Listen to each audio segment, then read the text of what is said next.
Hey, what's up, guys? Johnny Kine here. Today we're going to talk about. No, wait, I forgot the AKA Not Such a Conqueror.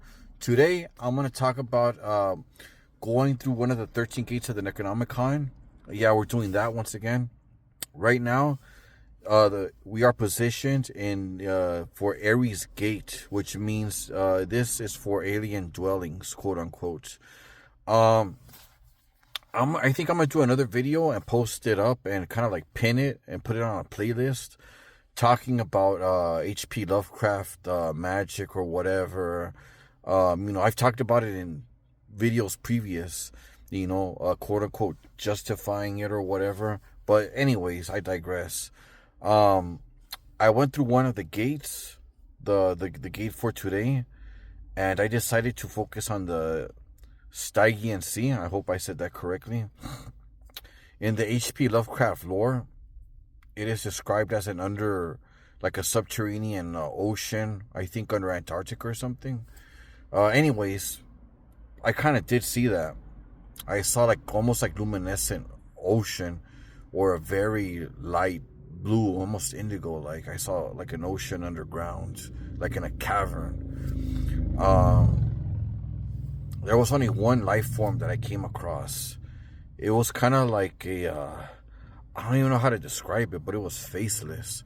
It was almost as if somebody punctured a hole in somebody's face and it was completely collapsed. That's what I saw in my mind's eye or my imagination when I was doing this process. Now, this kind of magic is very imagination based, so if you've worked with magic for a good while, you know that imagination has a big role to play in your rituals. Whether you're drawing sigils in the air, you're opening gateways to talk to an entity or a demon or whatever. This kind of magic is very based on that. So you have to trust what your imagination is telling you. Anyways, I saw that entity.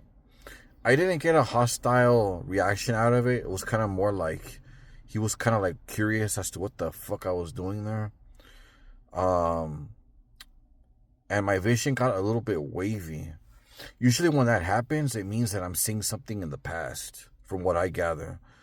Um, what whatever was down there, because I do believe in H.P. Lovecraft lore, these beings went down there to escape.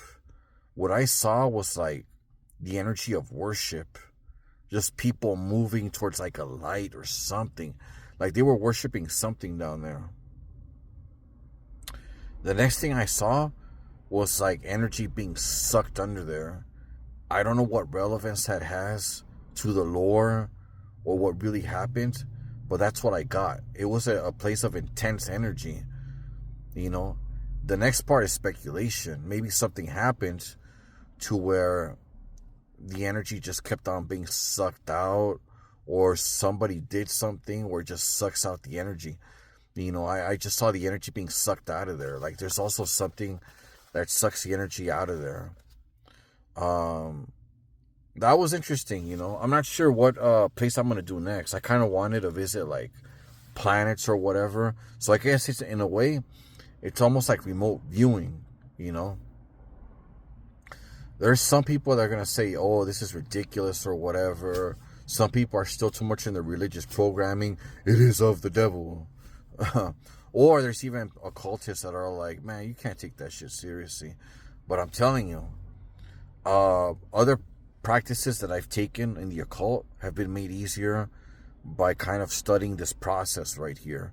Whether it's pathways or opening or looking at sigils, drawing sigils in the air or whatever, have been made easier by this process. I put two and two together, But anyways, that was my experience with this gate in particular.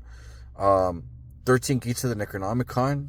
I highly recommend it so you can start your own processes. Every gate is a different theme. Sometimes you're going to talk to people. Some gates open up books. Ancient books with ancient knowledge. I'll say it once again. A lot of people will say that H.P. Lovecraft magic is bullshit. But, you know, I've said it before, I'll say it again. You know, back in the day, for a lot of people, this was a very accessible book. Maybe they put their magic into it. It was, there was rituals done by it, you know. And maybe by that process, an egregore or a servitor or a thought form was formed. But I don't think so. My personal opinion is that he was tapping into something on the astral realm. You know, that's my theory anyways. Anyways, this is my report for this 13 Gates visitation.